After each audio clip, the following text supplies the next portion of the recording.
Okay, first I'm saying all praises, glory, and honor to Yahweh, Shemel Shah, Bashem Kadash. The one is apostle and teacher, great meals of Berlin and shoot, now say Shalom to the whole collective Israel.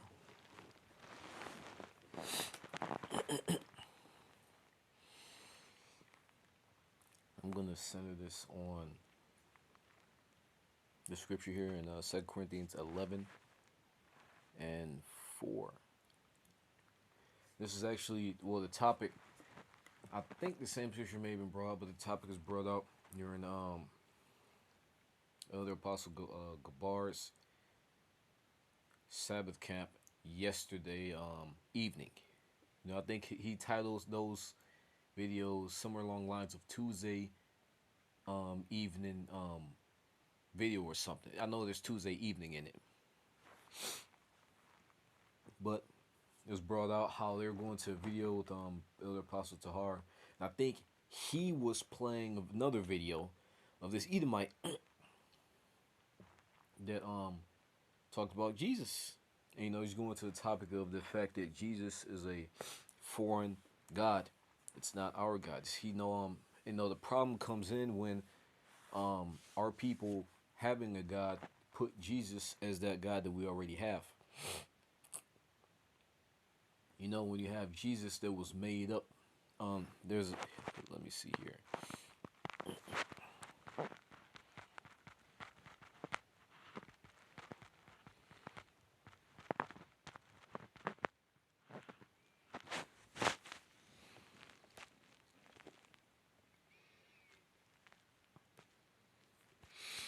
Uh,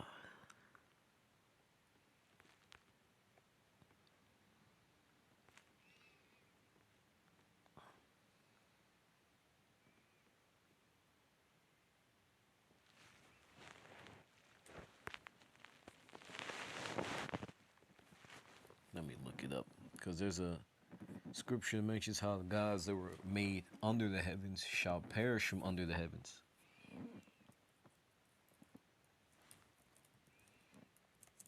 And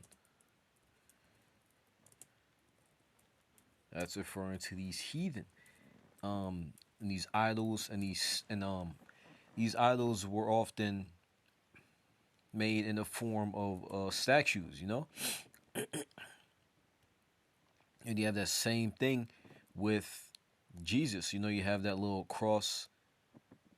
Let me see here. Let me see. You have it in all your churches.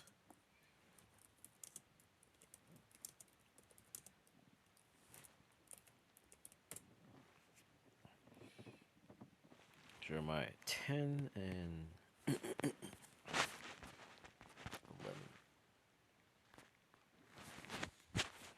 So Jeremiah 10 11. Thus shall you say unto them, the gods that have not made the heavens. Going back up verse 10.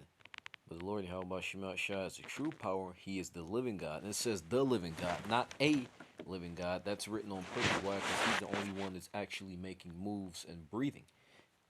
And you see instances like that with I think what was it? It was Bel the Dragon. There's another instance where I think was it Moses, but I think it was it. But there's an instance where there's a prophet that had dunked. There was a contest. I think it was probably Moses, maybe not, but there's an altar in the sacrifice, and the Lord told the prophet, I forgot his name, Slaki, to drench the altar in the sacrifice that he was going to set on fire with water 3 times, even until the whole thing was submerged in water. And the Lord set the altar on fire. You know, he prayed to the Lord and he set it on fire. But I think there were Jakes too that were pretty much trying to do the same thing with their gods, but nothing happened. They even started cutting themselves, and nothing happened. Let me see.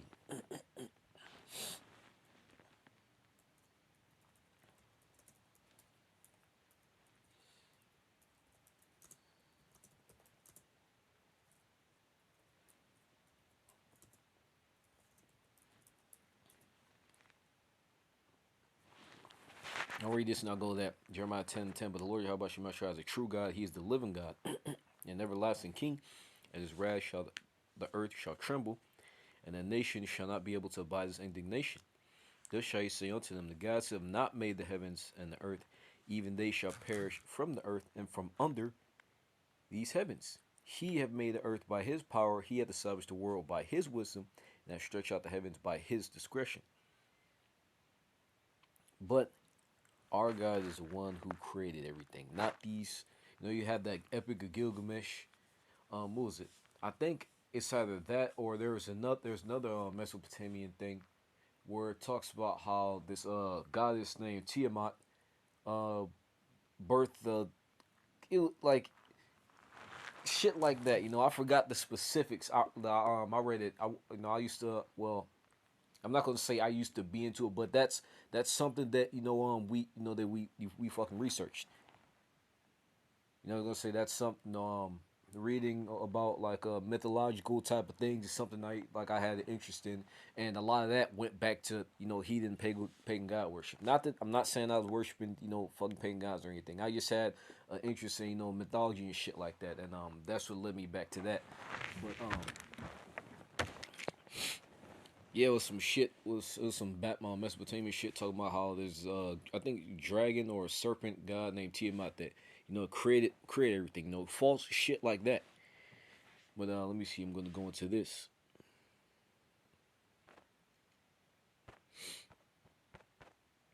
I'm trying to figure out a way to say the word makes sense. But and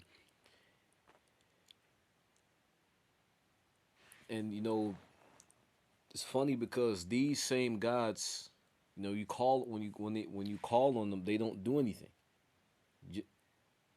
And I was thinking about how you have movies and these movies and shows where you may have some type of army that may do something in the name of their god, but their god itself doesn't do anything. See, with our power, Yahweh Shemal Shai, we do, we our people have done things in His name, do things in His name, but He Himself can do things. That's another difference. First Kings 18. It was Elijah. So I guess I'm just gonna skip around here.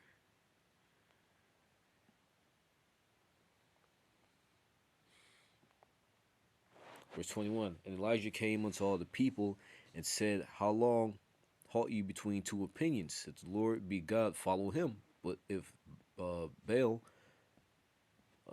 then follow him. And people answered him not a word. Then Elijah said unto the people, I, even I only, remain a prophet of the Lord, but Baal's prophets are 450 men. And there's another scripture that talks about how it's no small feat for the Lord, for the hands of the few, for the hands of the many to be shut up in the hands of the few. Numbers don't really mean shit. Let them therefore give us 2 bullocks, and let them choose 1 bullock for themselves, and cut it in pieces, lay it on the wood, and put no fire under. And I will dress the other bullock, and lay it on the wood, and put no fire under. And call ye on the name of your gods, and I will call upon the name of the Lord. And the God that answereth by fire, let him be God.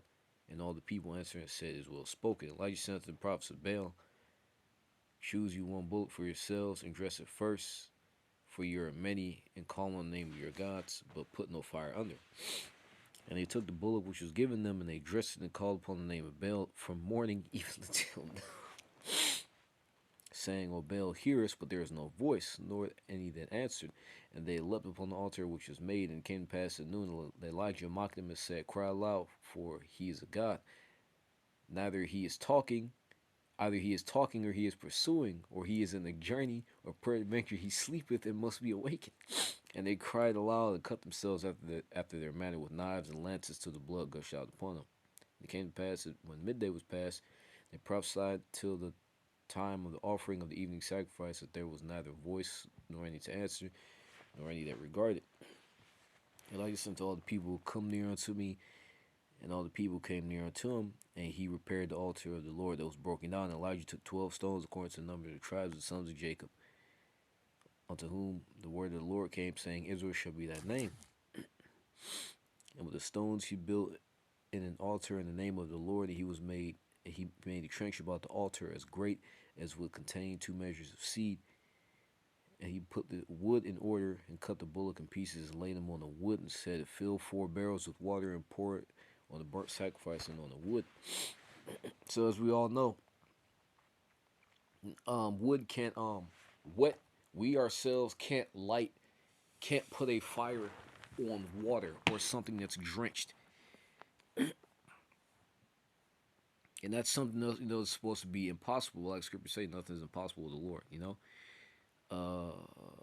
And he said, do it the second time. And they did the second time. He said, do it the third time. And they did it the third time. And the water ran about the altar and filled the trench also with water.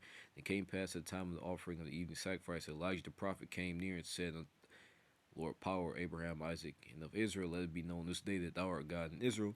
And that's what he's going to do again. He's going to make sure it's known who he is. So there's no questions.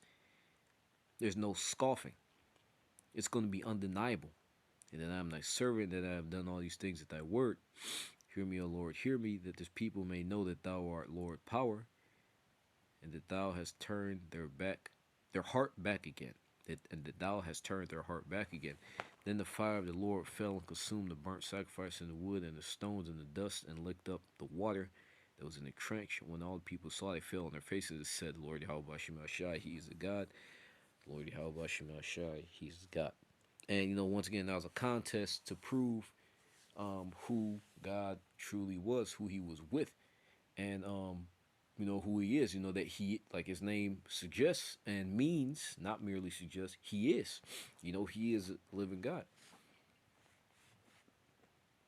But going back into this whole Jesus thing, there's no power in that name because Jesus is a new God compared to Yahweh Shemel Shai. He's just like the rest of all these idols.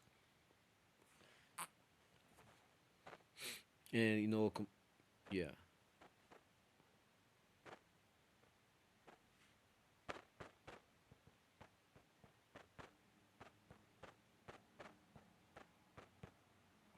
And this is one of the commandments.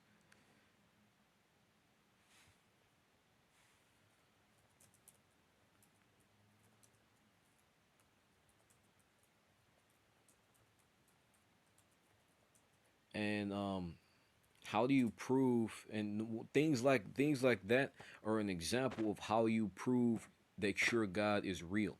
Even going into Bel and the dragon, it turns out that the priests were actually eating the food that was being offered to what was it? What was it Dagon?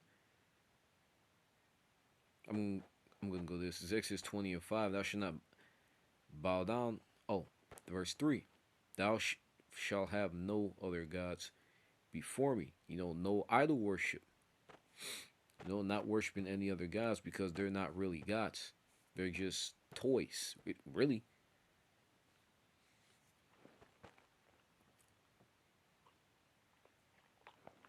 I'm trying to see here if it was they probably wasn't.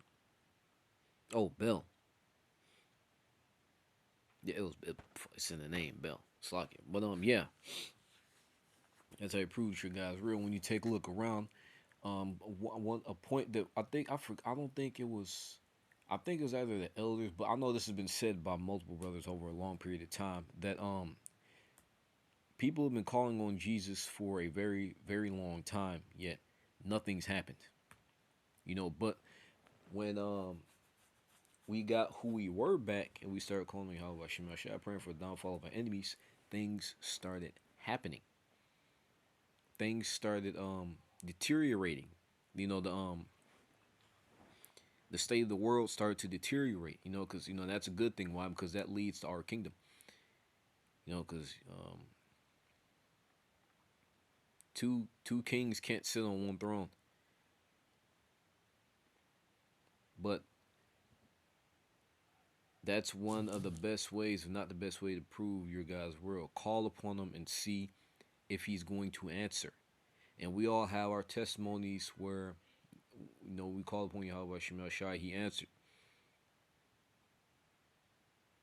It's another reason why we're so gung ho about him, because we've all seen some instance, some greater than others, of his realness. That's how you know that, one of the things that the elder said is how you can't tell us that his name isn't Yahweh Shem Yahshai.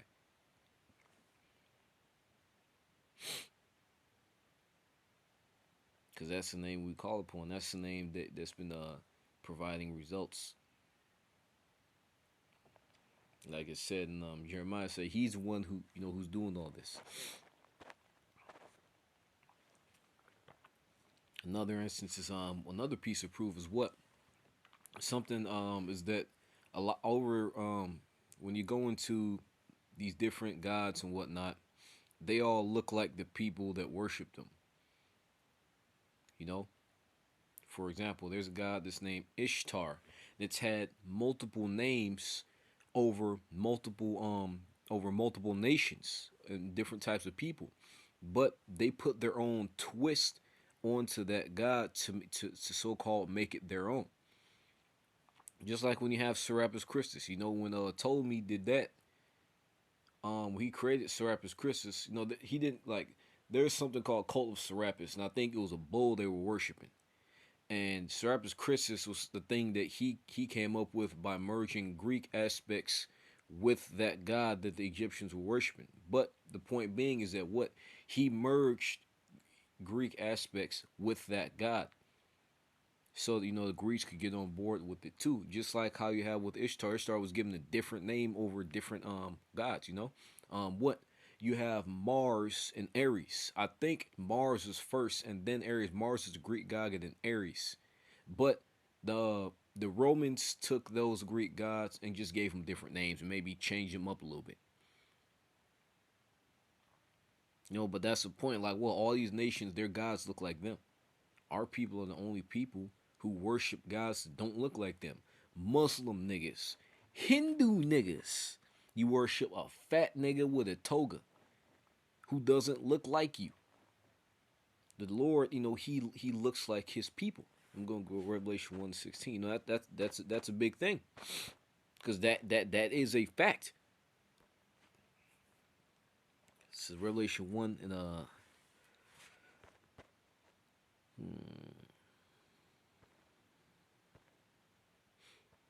our people, the world had melanin. It was normal for everybody to have melanin, except Esau and his line. I'm going to go into that. Revelation 1:12. And I turned to see the voice that spake with me.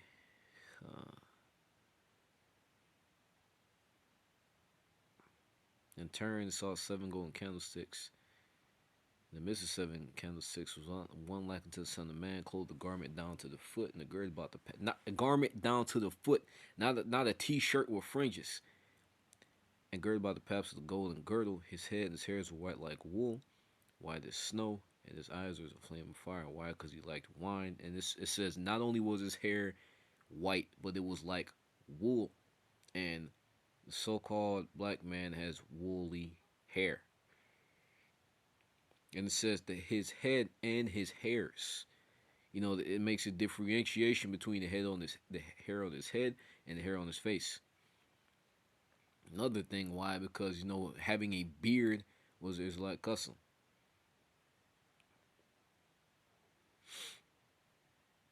And his feet like unto fine brass, as if they burned in the furnace. And his voice the sound of many waters. He had a loud, deep voice. And it says he had dark skin as if it was burned in an oven, a furnace. He already had dark skin, but give you the depiction of him really having dark skin, burned in a furnace. But that's what he looked like. Yeah, I remember something around somebody talking about how his feet was dark because of dirt and whatnot, which is bullshit. Because I'm gonna go to here. Because looking like an Edomite is a curse. But the point I want to get is how these people and their gods look like them.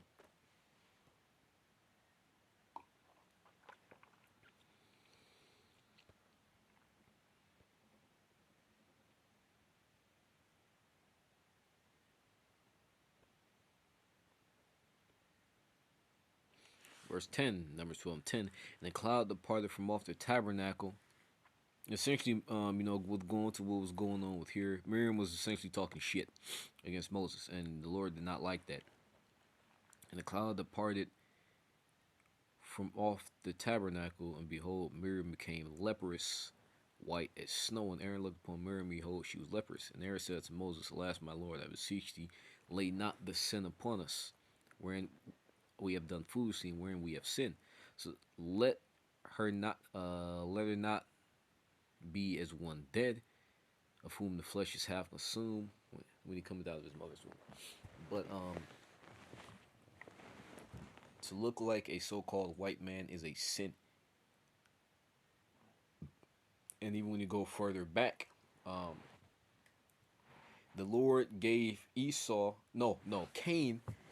Cain had leprosy as well. Because why? Because it said that he would use that as a sign to pretty much.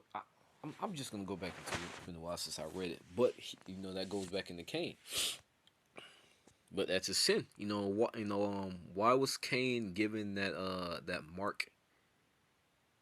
It's because he sinned.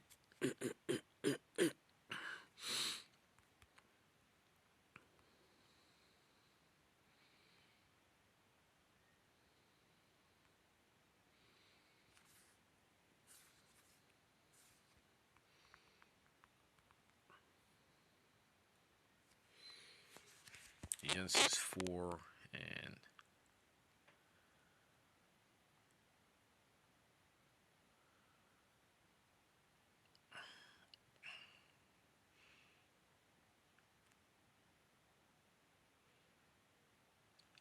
14. Behold, thou hast driven me out this day from the face of the earth, or from thy face shall I be hid, and I shall be a fugitive and a vagabond in the earth, and it shall come to pass that everyone that findeth me shall slay me. And the Lord said unto him,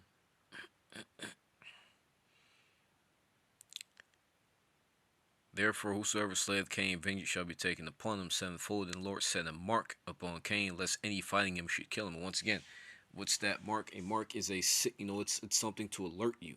It was leprosy. Why? Because once again, everybody had melanin. So what would be the mark that will distinguish him from everybody else? That will let you know that that's Cain, or that's his people. It would have to be leprosy.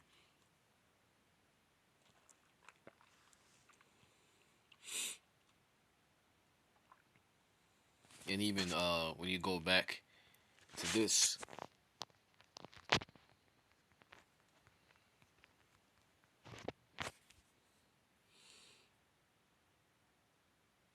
Exodus 4 and 7.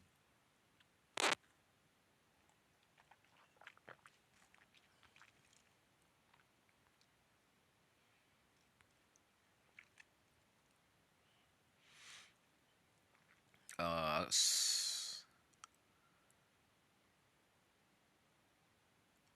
5. That they may believe the Lord, power of their fathers, the God of Abraham, the God of Isaac, and the God of Jacob, hath appeared unto thee. And the Lord said furthermore unto him, put now thine hand into thy bosom. And he put his hand into his bosom, and we took it out. Behold, his hand was leprous as snow. And he said, put thine hand to thy bosom again. And he put his hand back into his bosom again, and plucked it out of his bosom. Behold, it was turned again as his other flesh. So if his hand came out white, what was that other flesh? What was that flesh that the color of his hand returned back to? It was melanated flesh. But like the reason why I say all this is why is because for one, everybody had melanin. Being an Edomite is a curse. Well, looking like Edomite, and being one is a curse as well. If you know what's going to happen to them niggas. But all these people's gods look like them. And Yahushua, he wasn't a leprous as one dead Edomite. He had melanin. His people had melanin. Apart from the the strangers. The Jakes that took on the appearance of the heathen. But our people had melanin, and our God looks like our people. Just like how heathen gods look like their people. You know, when you go into that Buddha statue, that nigga looks like his people. The niggas that worship him.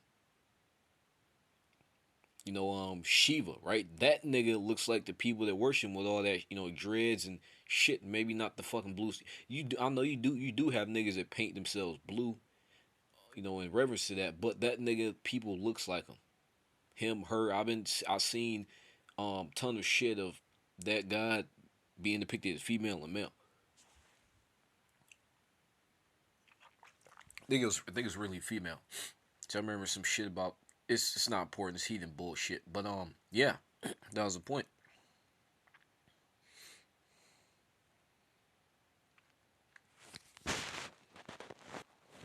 There's another guy that was mentioned, Johann Blumenbach. Look that nigga up. And that the reason why I mention that is because over time Esau has changed, whitewashed history. He's changed a lot of shit, and a lot of these stupid people blindly believe it, such as niggas calling on Jesus, because once again Jesus is a false god.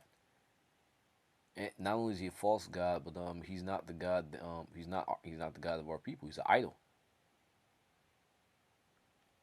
And scriptures say the Lord is the same today. He's the same yesterday, today, and tomorrow. He didn't go from being a melanated being to an Edomite. He didn't go from being a Jake to an Edomite, the ultimate Jake to the ultimate Edomite.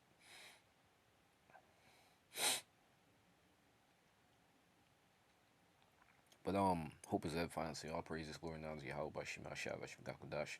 Your double answer, apostle, and teacher, great mills of the true. Shalom to hopefully Israel, instruction, battle on great America.